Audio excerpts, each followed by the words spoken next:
Hello, everybody. Today we are talking about open calls for artists, what is worth it and what to avoid. Welcome to Art Prof. We are a global art party. This is a question, Lauryn, that I get all the time.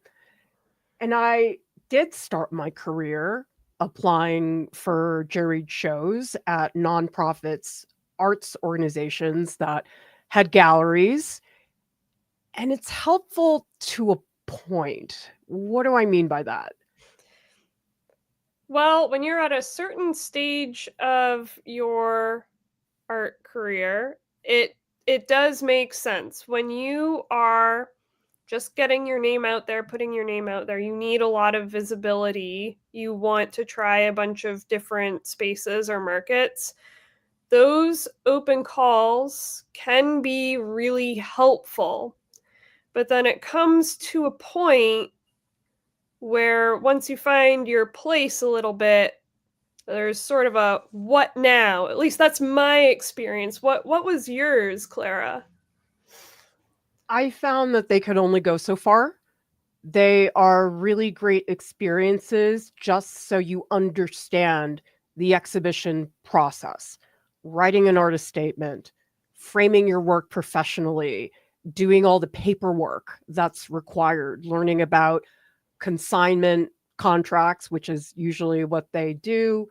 Does the gallery provide insurance? It's a very good experience for that reason. And some people don't want to show in a New York City gallery, and they're very happy to show in a local gallery like that. Perhaps that's your way of sharing your work. I think it's important with these calls to ask yourself, what am I trying to get out of the experience? If what you're trying to get is learn what it's like to show in a gallery, I just want to have that experience. But for some people who have aspirations to show at higher tier galleries, not really that helpful. Yeah, I'd also say that sometimes there are very fancy things that do an open call, but it is you have to weigh each opportunity and see if it is the right fit for you. I think that's the biggest thing, is figuring out what is the right fit for you, your aesthetic, your practice, your point in your career. Butter says, what is an open call? Well, maybe we should explain what that is. An open call is when, let's say, a nonprofit organization that has a gallery, sometimes co op galleries have them, or occasionally it'll be some foundation or something like that. And you pay a fee, like $40 or something, and you're allowed to submit, say, 3 pieces. And then the gallery has a juror that goes through all of the submissions and they choose particular pieces that will be in the show. You're not guaranteed that you will get in. And I have been a juror for exhibitions like this.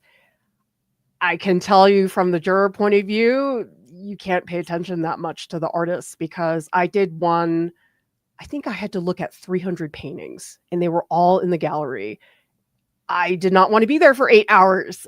And that's the thing, Lauryn, is people think, oh, it's this person. They're a great, well-known juror, but they're not really looking that carefully.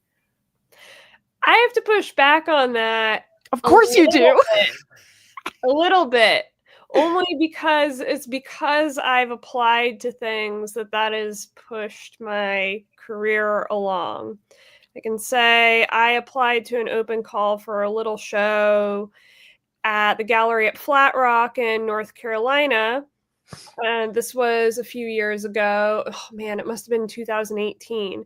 And I ended up really getting along with the person that ran that gallery. We sort of talked over email for a little while. And then after a while, she consigned some of my work down there, and I sold a fair amount of drawings and things down there, which was pretty cool. And we had that relationship for a few years before we both moved on. Similarly, when I applied to New American Paintings, the juror for the Northeast edition saw my work and ended up following me, and then I ended up getting a show out of that. And that was just because I had went through that process of applying. So I think it really depends, and you really should check out the juror and what the juror is biased towards. The important thing to know is that, first of all, New American Paintings is not to show your work in a brick and mortar gallery. It's a publication. It's a really beautiful book that they publish. But if you take a look at some of the other juried shows and they have 300 submissions and it's just for a local gallery, some of those are honestly cash grabs because those galleries need the money. I mean, it's usually a small organization or something like that. So the thing is, the jurors that are looking at the work in New American Paintings is for a very different purpose than, say, a nonprofit that wants to have an annual members show or something like that. I also worked for a nonprofit, Clara. I worked for Sharon Arts for a very long time. We also did open calls. And it's true, it's not going to get you the Guggenheim doing it. But I always looked forward to them because it was a great way to get to know the community of artists in that area, in New Hampshire. And it's not like you can just go to a gallery every Thursday for an opening up there. You really need to participate in the community that way in order to meet the other artists and get and be supported. So doing those open calls also felt really important. It wasn't like the Sharon Arts was taking all that money. Honestly, that was just to pay for the time to do the show and the jury because it's so much work. That's absolutely true. There are definitely very different circumstances. Maybe I'm just traumatized by the times that I've been asked to be a juror or somebody on a grant committee when you're just like stuck in a room with 3 jurors and nobody agrees and it's 8 hours and you just want to die. That's how I would present how sometimes the jurors are not looking that carefully because they told us, oh, you have 100 submissions, you can pick 1 for the grant.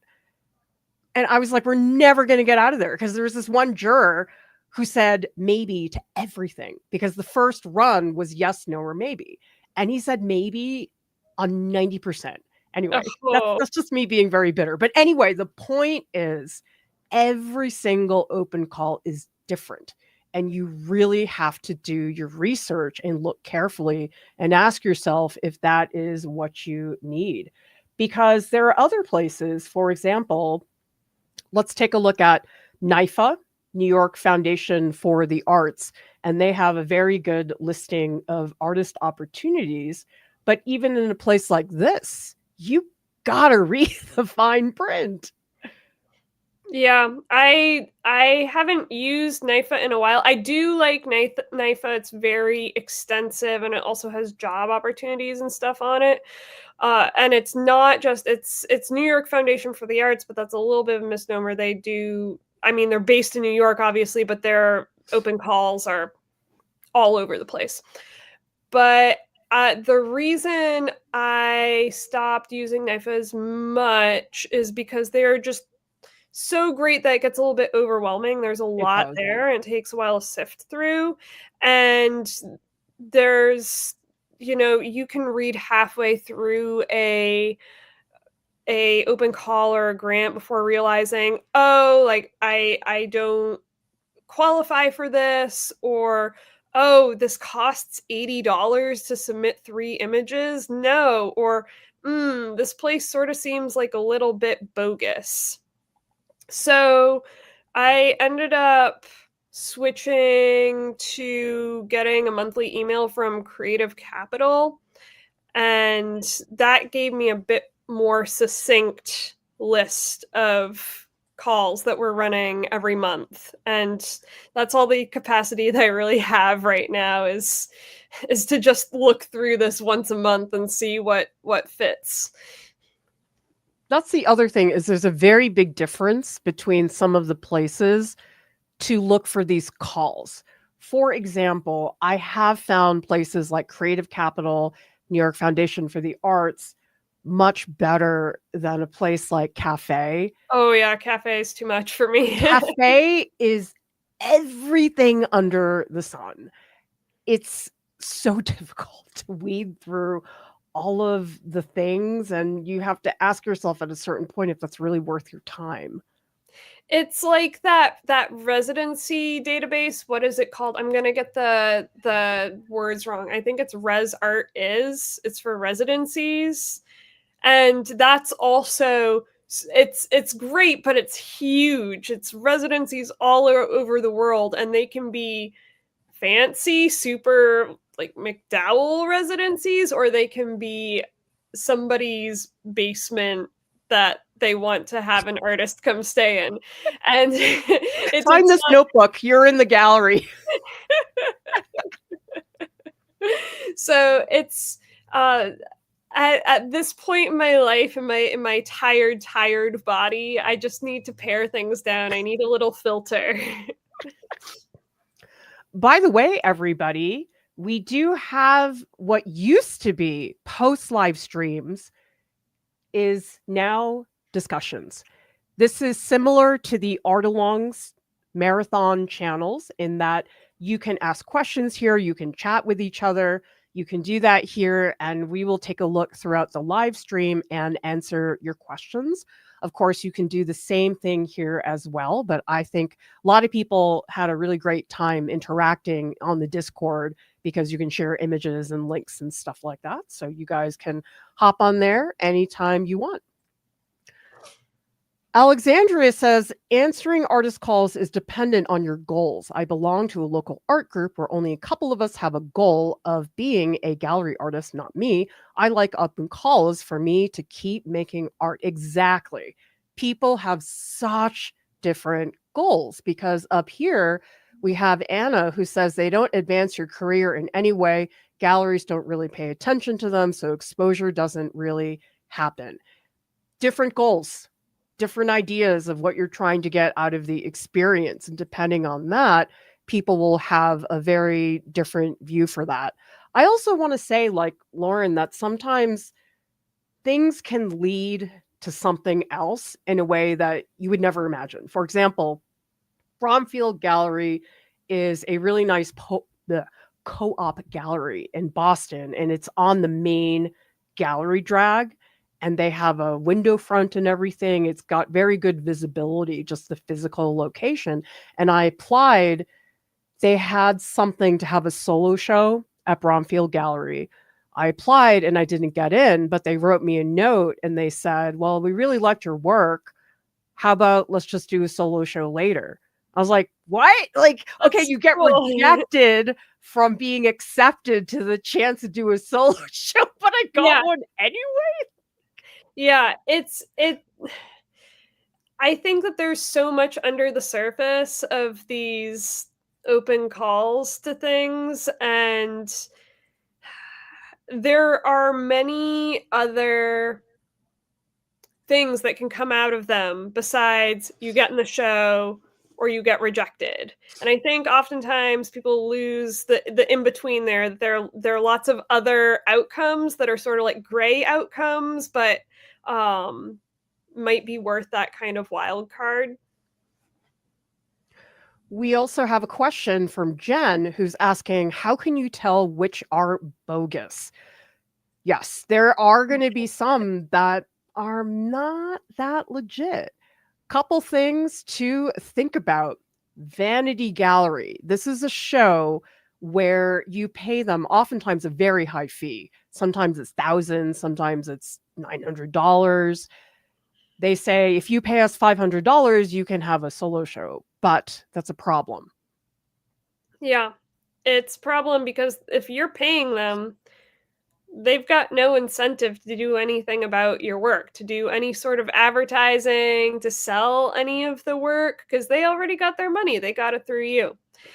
And you need for them, the whole reason to have a gallery, to work with a gallery, is to have somebody with different skill set, different connections, having skin in the game with you. It's a business deal. And that they already got your business. So there is no deal. Some people will say, well, I'm okay paying the fee because I really want to have a gallery show and I want to get the experience. This is actually a big stain on your resume because Yeah. people can tell that's not a legit gallery. It can make you look bad. Just no, walk away if you see anything like this. If they ask for more than 50% commission, and 50%, by the way, that is standard. Sometimes people are shocked when I tell them Yeah. that, that is across the board. That's something I see on there's a Facebook group that I think I'm technically still a part of, even though I'm not really like on Facebook, but it's the art opportunities thing. Occasionally I get like email updates on it. I don't know. But people post comments on it that are always just flabbergasted and really angry that there's a 50% commission. And if you work, I've also done like a little work in retail, and that's pretty standard too, to have things on consignment. You are selling a product.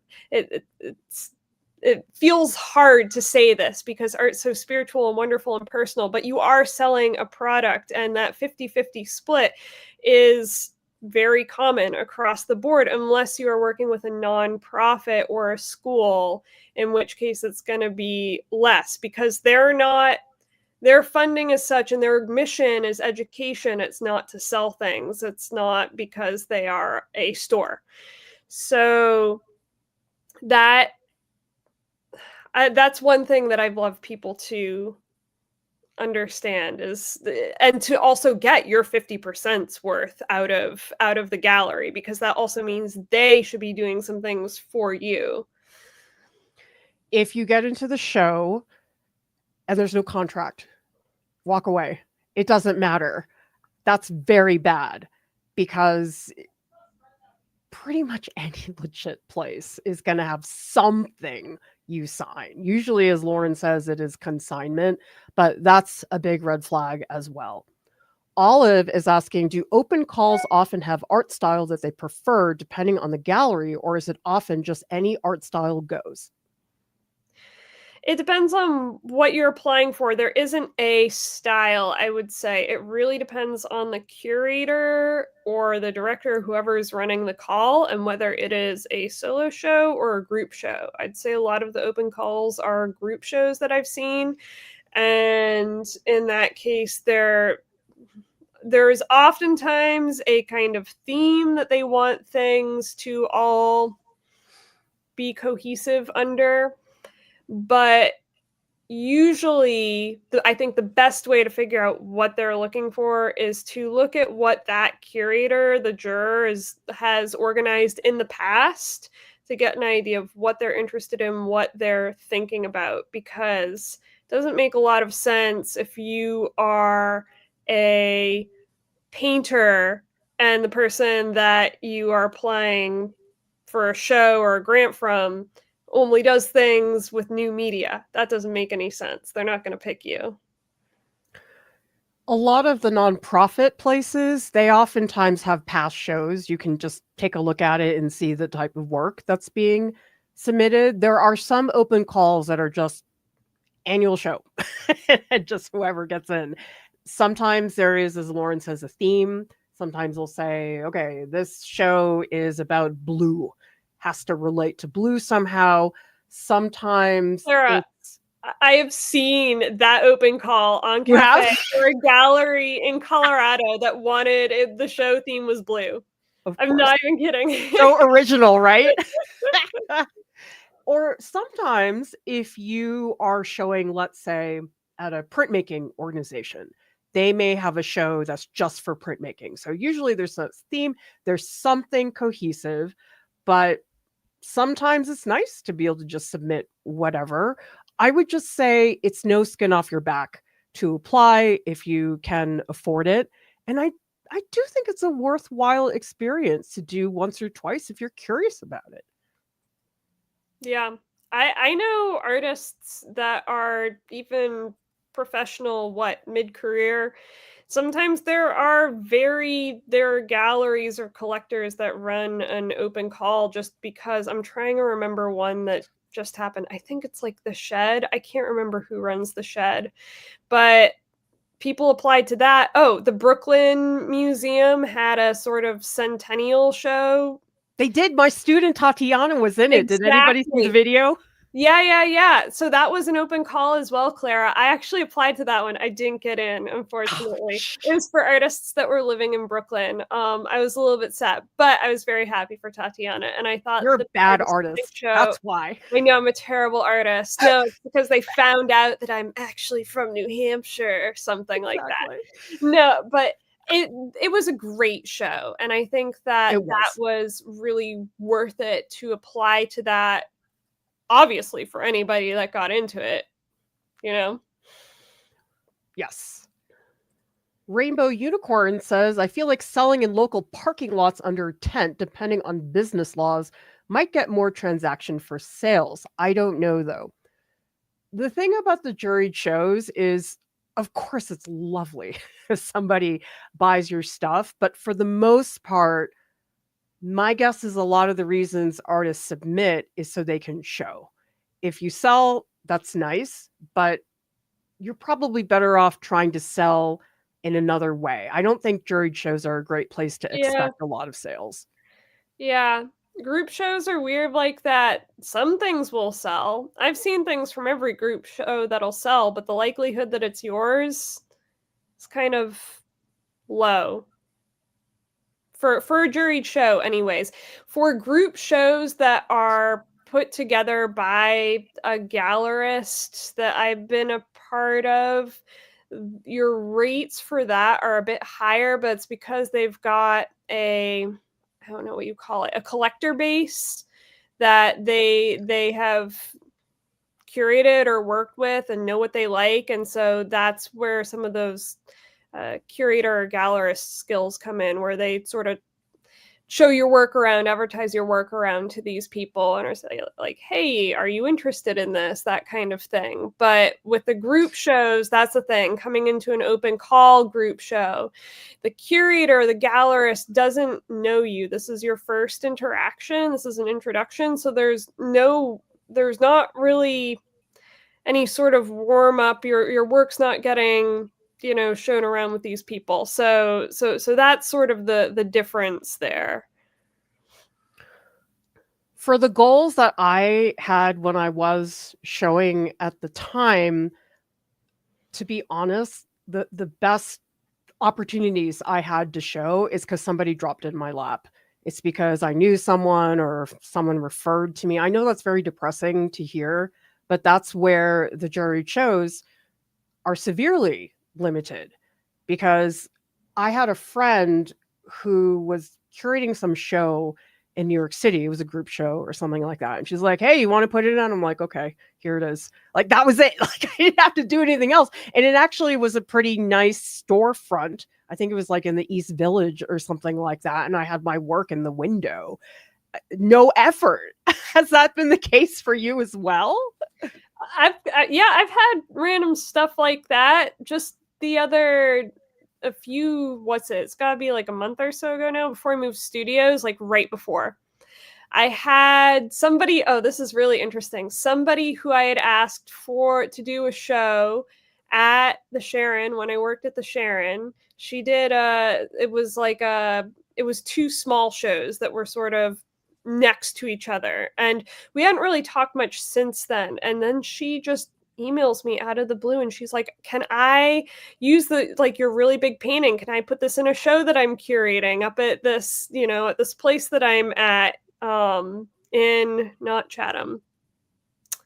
I can't remember. It's up at the Millbrook School. And I'm like, yeah, you can take it. Please take it. Put it in this show. It's pretty cool. I've not had the opportunity to show that painting outside of school. So yeah, random stuff like that just happens. I wish all the time, but I'm always It's really always grateful. totally out of the blue. Like, you never anticipate it. Yeah. Lisa says, I tried an open call once. I'm glad I tried it, but sucked the joy from making art. I became super self-critical. You're in a totally different mode when you're doing that exhibition stuff. And some people find it distracting. Some people are like, oh my God, that was really stressful. I don't want to do that anymore. Yeah. I think that it's really hard for everybody to distance yourself from rejection or from the stress of doing open calls. There's sort of a set of deadlines that you have to do. You're worried about how your work looks. You're worried about making sure the deadline, like you hit the deadline. I don't know. It's very much this feeling of like, am I going to be accepted? Are people going to accept me? Like, will I fit in? Will my work fit in? Will this curator like my work? And that's very different from being in the studio and just like making the work. And I think if you don't enjoy it, then yeah, don't do it again. So galleries and open calls and all that are not for everybody, and that is totally okay. I mean, it sucked the life out of me as well a fair amount of time. So I get it. It's really hard to set up those boundaries in your head. If you don't get in, don't take it personally. Because I was on a committee once for a show. This is verbatim what a curator at a pretty well-established museum said. We were looking at this piece. I just have a thing for work like that. It's like, really? That's getting in because you like kiwis? It just seemed absurd. And that's what happens a lot. People get crushed because they don't get in, and they say, well, it must be because I'm a terrible artist. You didn't get into the Brooklyn show. I don't think you're a terrible artist. Confession, Clara. Last year I had such a bad track record of getting into things because I've been sort of going on, it wasn't like I was getting into every single thing before. That's definitely not the case, but I had an exceptionally bad track record last year. And I was just like, have I lost my spark? Your whole life is over. You already peaked. Have I peaked? I'm laughing, but felt really bad. Like those rejections got to me, and it just like I had to sort of like take a pause, regroup, get back in the studio, make art things, and stop looking at them for 2 seconds. And now the feeling's sort of going away. I'm feeling like a little bit better. But man, oh yeah, it hits everybody. It's part of the game. Me, on the other hand, I just stopped altogether. I haven't been in a show since 2018, and I'm so happy. Good for you. Good for you. John says, your joy. That's why I'm so joyful all the time, right? John is asking, how likely is an artist on Instagram to make connections with galleries? I think you have a story about that, Lauryn. Oh man. Yeah, guys, I hate Instagram. I really hate it at this point. I mean, like probably all of you all are struggling in one way or another with Instagram. I haven't really met anyone that's like, oh, I love it. But the one reason I'm still on there is because just my entire business life, art life, it lives on Instagram. All of the connections with galleries, all of my DMs, everything, it has become like more relevant to me than my own email, which is kind of scary. Just the ecosystem of my particular side of the art world still lives there. And instead of giving out a business card, I give out my Instagram, and I get galleries all the time that come to me through Instagram. It's especially helpful for galleries in another country, not in the US. So yeah, it's still worth it for me right now, and I wish I could say otherwise, but yeah, I'm still there.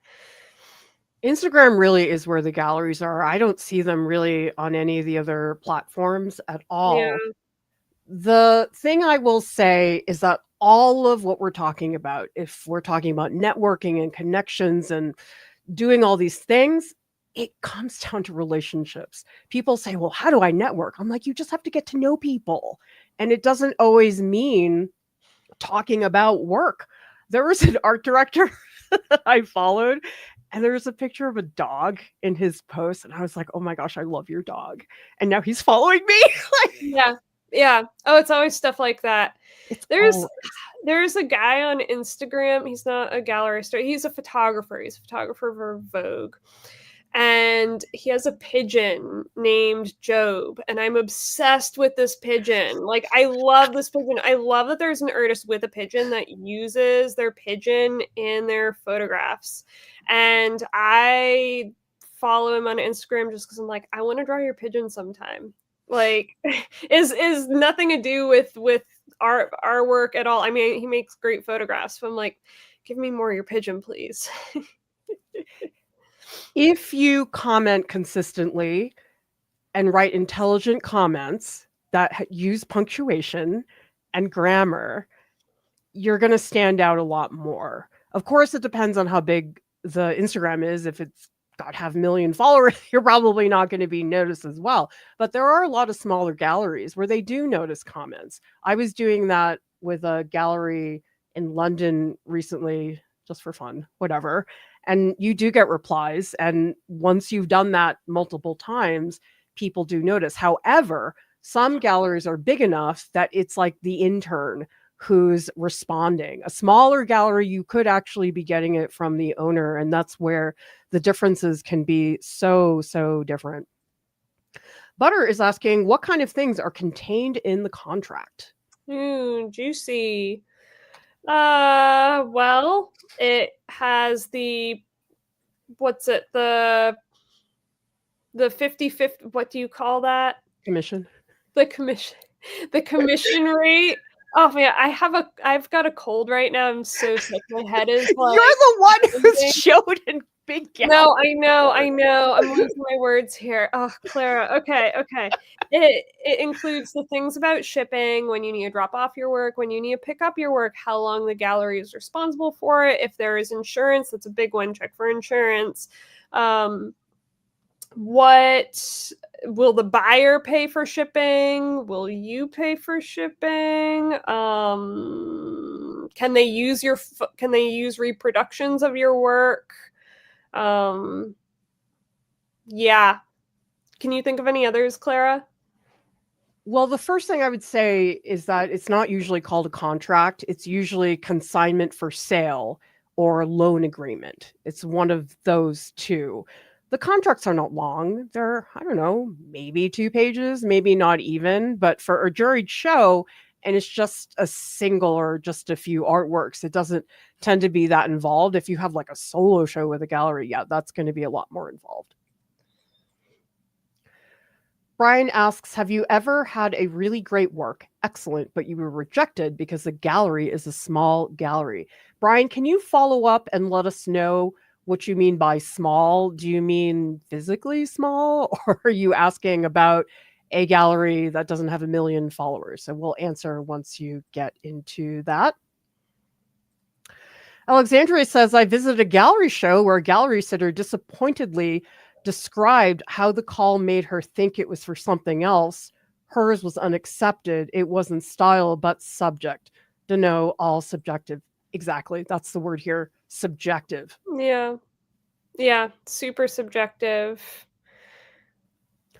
We don't have an example, Jen, but the important thing is to see if it's a legit gallery. Because I don't know why I did this.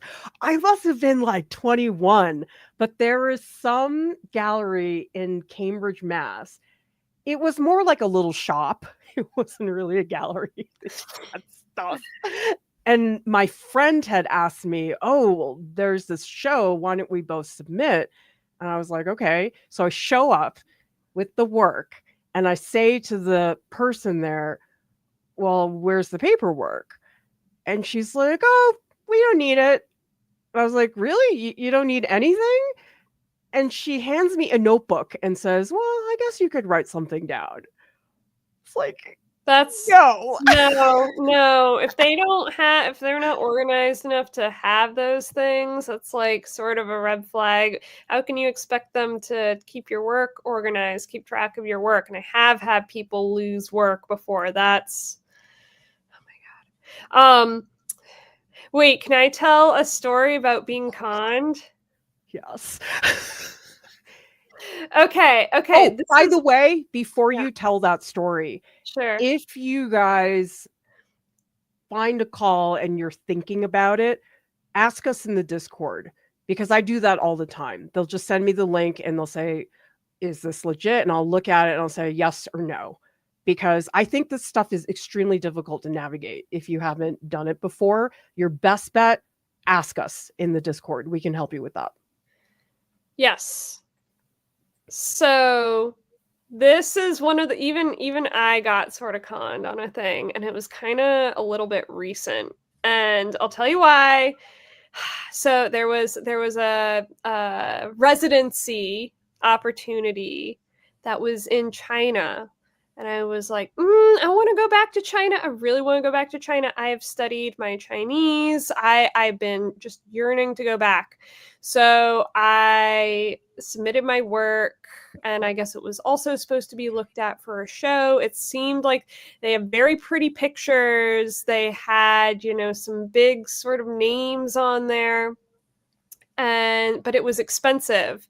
And I said, YOLO, I'm gonna do it. I'm just gonna do it. And then afterwards, I clicked around on their website. I clicked through to the links, and they were not links to real sources or Oh sufficient things, no. or they were just sort of like copy pasted bogus. And I have still not heard back from this place. And this was back in I think August of last year. That's bad. And so you really should look through, ask other people if they've done it before. Like, is the name recognizable to you? Do the links actually go to real people and real organizations? Even if they have a name on there, does it actually go to that? Like, can you get another source that's not just the website's source? Because just because it's pretty doesn't mean that it's legit either. Also do a search for the gallery or residency because that was one of the ways I figured out that an email I got was a scam. I typed in the names or I think I copy pasted part of the email. Again, don't do anything until you've done any of those things. But honestly, the best thing to do is just join our Discord and we can help you guys in 2 seconds. Manette's asking, should I have a website before submitting to a juried show? Does it matter? Don't want to include my Instagram because I've been moving away from it. You should have something that they can look at. I think that my experience in jurying and being with people, other people might have other experiences, but mine is that if a person has a good artwork, but they don't have an online presence somewhere in some form that is current and fleshed out, then that doesn't feel professional enough for me to work with further. I really need to see some effort on the artist's end. Brian is following up about the question physically small, like your living room small. There's nothing wrong with showing in a smaller gallery. In fact, I had a solo show that had a really big gallery and it stressed me out so bad to show there because it was a solo show and I did not know how I was going to fill that space. Ultimately, I did end up with very big drawings, but small is not a bad thing. That question, Clara, I think that is really important about the size. But I think also the question was, is it okay if you've got really good work but you were rejected by a physically small Oh, gallery? whoops. Sorry. Okay, you answer. I mean, yeah, Oh, I'd say unless you're at like some big blue chip gallery, which there are only a few of those are like whales, most of the galleries are pretty small, and they are. that makes it even more competitive to get your work into them. There are plenty of really good artists that get rejected from little exclusive places all the time. That's the norm. Michael says, I get into group shows, but really want to take the next step, but I'm not sure what it would be short of a solo show. Any tips? If we're talking just about exhibiting, yeah, that would be the next thing, or say a 2-person show, one that's not a big juried show. But the thing is, that may not be what you have to do. For example, Lauryn, you've done lots of residencies. I don't know that I would say it's called the next step, but it's another way to enrich your practice. I would say I'm thinking a lot about my friend Sonia's practice recently. She's also a painter, but in a different, more, I'm going to call it site-specific kind of way, where the pieces really, they're not just pieces unto themselves. They are, but they require a context often. And the way that she moved from group show, she did murals next, and then she moved on to some residencies, and then residencies that sort of had a show that was a part of that, where she had time to do installation. So right now she's working on one for Wave Hill, and she's got another one coming up. And so this installation that leads into a show was a really cool method to, it's not like solo show at a commercial gallery, that's a different beast, but it's the right sort of work and academic context that she needs to be able to make really successful, hugely leveled up work. Jen is asking if there's any place in the Discord to see example contracts. We do not have any, sorry about that, but if you get in, you'll get to see, and then you can show it to us and we can tell you if it's legit or not. We have a question. Let's go back to Brian. It seems the only opportunity. Oh no, that's the other one. Sorry about that. Good. Go back to the other one. Okay. You're rejected because the gallery is a small gallery. I mean, people get rejected for all kinds of reasons. I don't think it always has to do with the space, or it's so impossible to predict. There's just so many different reasons. We also have Amanda, who says, I was shocked at how expensive framing your work could be. I think I'm going to start working 3D so I don't have to pay for a frame. Well, then you'll have to pay for packing and shipping. So that'll kill you next. But you know something? Okay, custom framing, it's expensive for good reason. You have to be extremely skilled. Materials are expensive and stuff like that. So I don't mind paying for custom framing when I can. And I do think it's a good experience, because in art school, I'd never framed a piece. I had no idea what went into that. And I developed a wonderful relationship with a framer. I think he framed my work for like 20 years in Massachusetts. And I remember the first time I saw my work custom framed, I was like, what? Yeah. That's not mine. And that's a really nice experience. You don't have to show to make that happen. I don't know if you had something similar. Yeah, it's such a glow up. It took me a while to find, first of all, I work with a medium, painting on canvas, where the style, what's in right now, is to generally not have a frame. So I got away with it for a while. Yeah, I know. But I've done plenty of paperworks, and I've had to use a framer since. And I was so lucky. There is a person right in my neighborhood who I love, who does a brilliant job. Am I allowed to say a name? Can I say? Go ahead. Okay. You guys got to look up Flatbush Frameworks. Michael, he's a fire chief. That's his main job. And then he's so good at framing. Really? He's so good at framing. And he's so nice. It looks museum quality. And he gives you the different tiers of glass you can use. Like I can get like regular glass, or I can get like museum non-reflective glass or UV glass.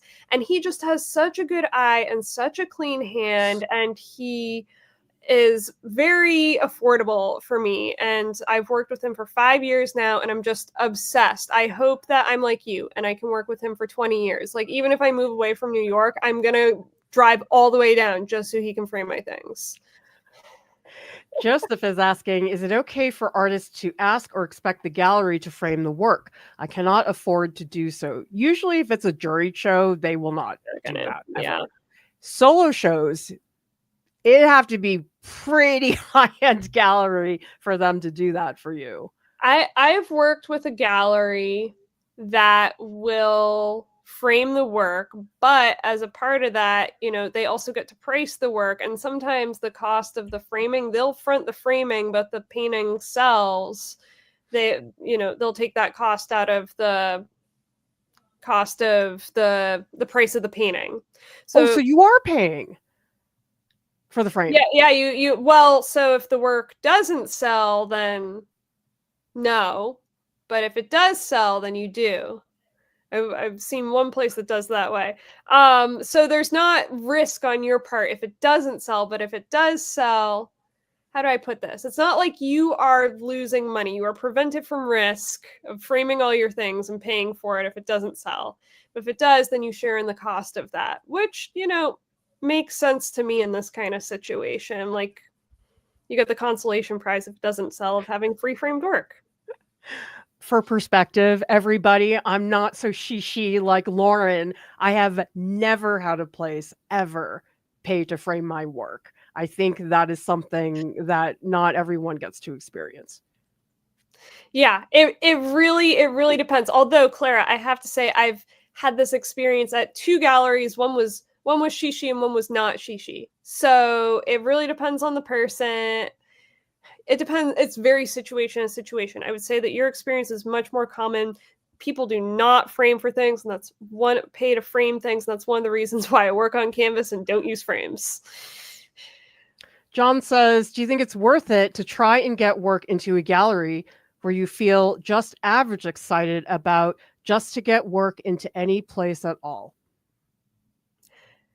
If it gives structure and meaning to your life, then yeah, it's worth it. And I wouldn't write off places so soon. I mean, unless you really know that it's not a place that you're going to find any sort of like meaningful connection out of, in which case I'd be like, why are you doing this? But if it does add something to your life that you feel is positive, then yeah, it's totally fine. You're going to have a million shows. Like, they're not all going to be the best show that you've ever been in your entire life. If it's a major drag and you're resentful, no. Go have an ice cream sundae instead. We also have a question for Lauryn. What residencies did you really like?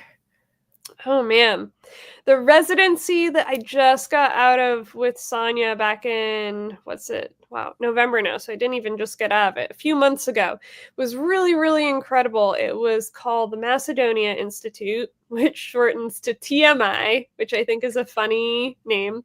But they were just so incredible. And what I really loved is it's just in the middle of nowhere in Chatham, New York, and there's a town around, and you are just in this house with your other artist buddy because they do it in pairs, and there's nothing to do except work. You make your work. You have every comfort available to you. You have beautiful outdoors. You have local places nearby.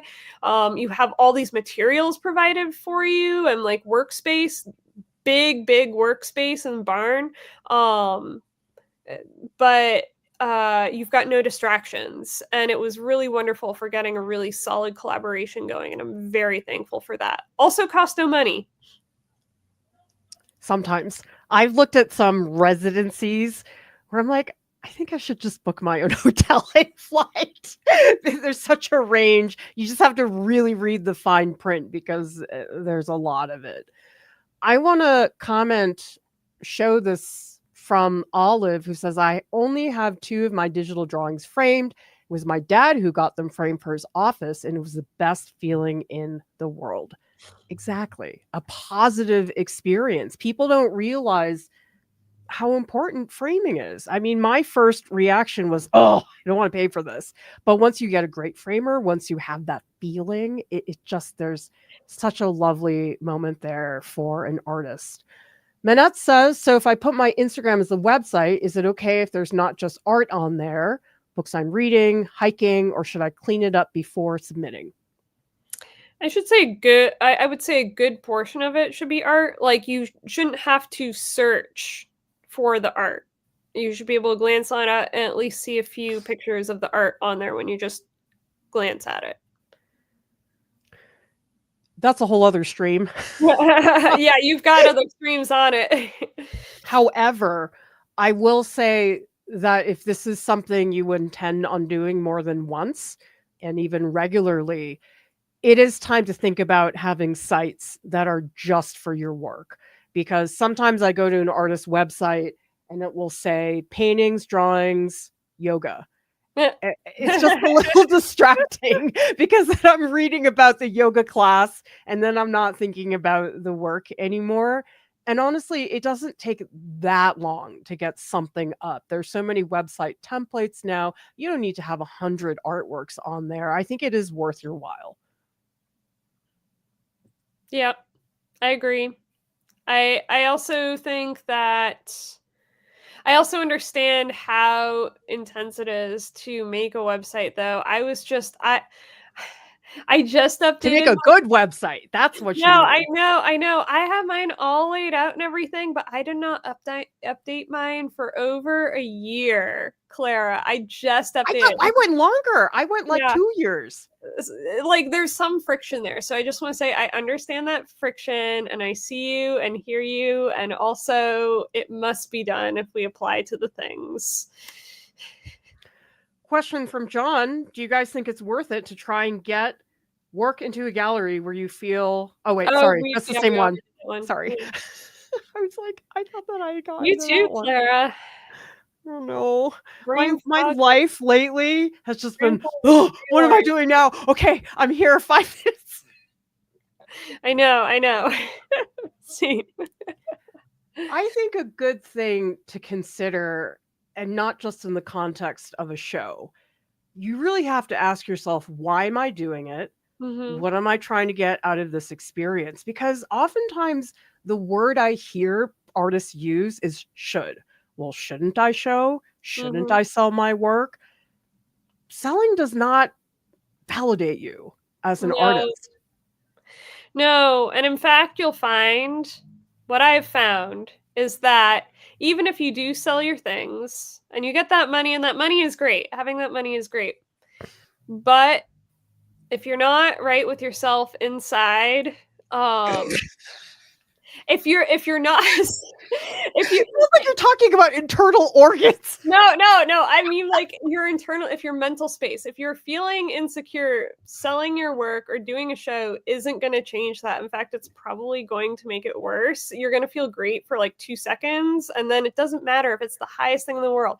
My roommate is applying for or is preparing for a very important thing, and she is, like, the anxiety is like, way Yeah. up here. It doesn't go away. So all that is to say, this is actually a good thing, what I'm saying here. All that is to say is that you shouldn't need to do anything except get comfortable and find the joy of making art, and do not lose that. Do not let something like professional development things take away from that, because if you lose that feeling, then you don't have anything. Professional development won't fill that hole.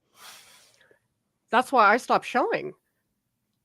In retrospect, maybe I should have kept going, but at that point, I had multiple pages on my resume of exhibitions I had been in. I was really fed up because I was just on my hands and knees, begging all the time. And in retrospect, that was the best decision I made, because at that point in my career, it just felt like a big time suck. Stopping that allowed me to focus on other things. I did need it when I was in academia. You can't be in academia and just not show because it looks really bad. But I'm not in academia anymore, so I'm like, whatever. Yeah.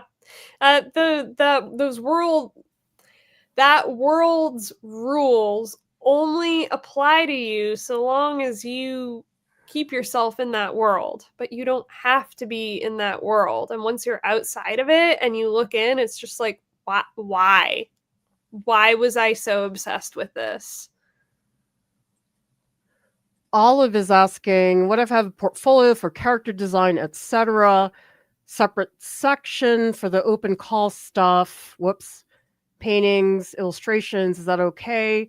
Or should I just have a different website portfolio for gallery stuff? It depends on how different it is. Like if you Yeah. have illustrations that are sort of along the same lines of the animation, I think that'd be just fine.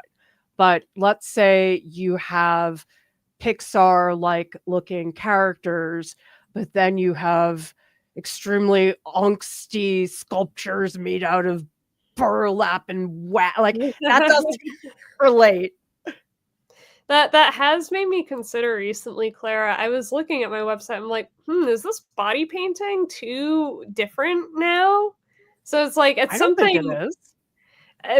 Uh, it might not be, but all that is to say is that your process will keep changing, and you will keep adding new things to your work, to your scope of work, and so this might change as you go on. Oh yeah, I have some broken links in there. Yeah, so this is what these are 10. These Hypocrite. are over. I seriously, I'm trying to give it a makeover. These pieces are over 10 years old now. And so it's like it's very strange to go back and look at those versus the paintings now. I guess they are still sort of related, but I think they are. okay. Okay, you think they are. But I'm saying is it's okay to have different facets of your work. That's all. Well, if we look at my website, mine is all over the place. But again, I don't really care.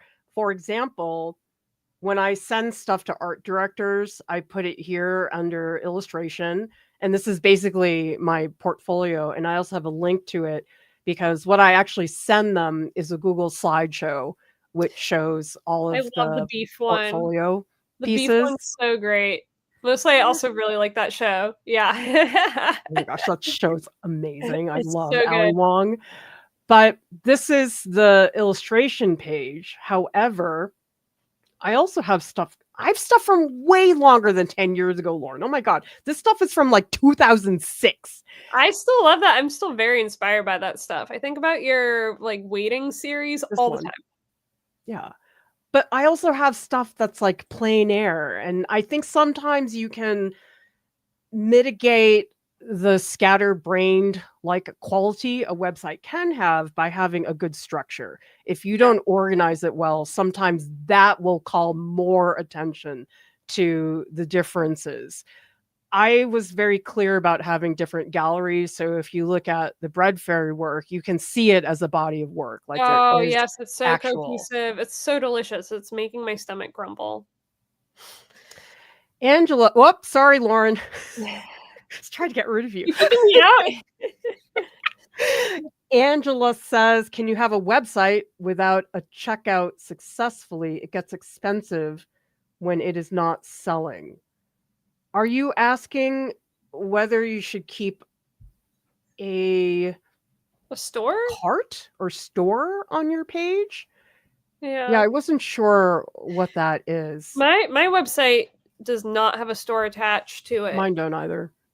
I think that it is a whole other thing that makes it more expensive.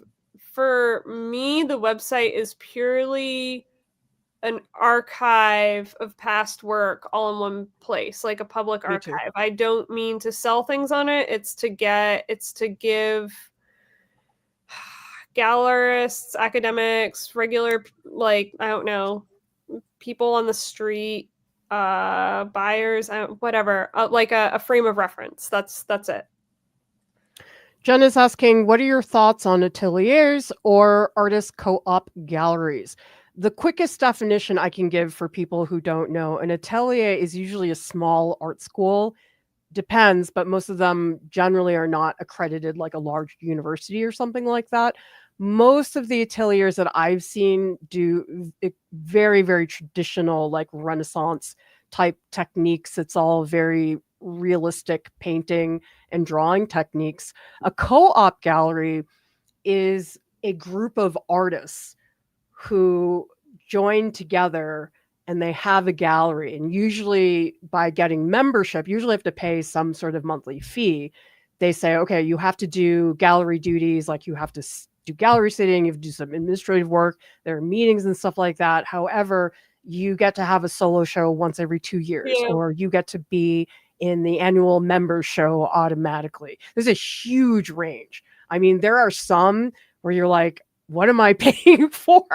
But my friend Jessica Strauss is in a gallery in Boston. It's called Boston Sculptors Gallery, and that is a co-op gallery. But it's similar to Bromfield Gallery, where I showed, where it's also on the main gallery drug of Boston. It has a huge storefront window. It's a beautiful gallery. That's a extremely wonderful. It's an extremely high profile gallery, but not all of them are like that. Yeah, there's I think there's what's it, Ortega y Gasset? I might be saying that wrong. That's I think a co-op gallery in New York here that's pretty well known. There's the Ava Gallery in New Hampshire that I think is also co-op and also does classes. And I've heard my dad speak really highly of them. He worked with them for a long period of time when I was really, really, really little and before I was born.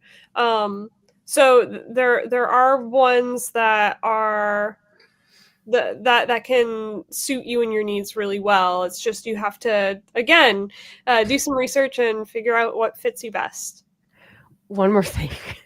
Some of these co-op galleries, you feel like you're in middle school because they can be really, really cliquey. Some of them are great and wonderful, but I've seen some where I'm like, you guys already have your dumb clubs. See you later. Like, I went through this in middle school. I don't need to go through it right now. Yeah, you need that energy. Exactly.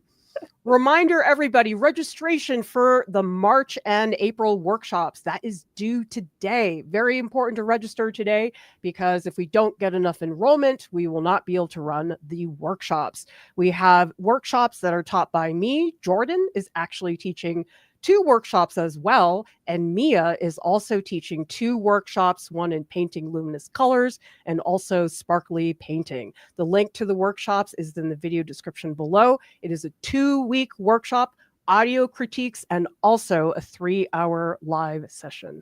Thank you, everybody, for joining us. We'll see you next time. Bye. Bye.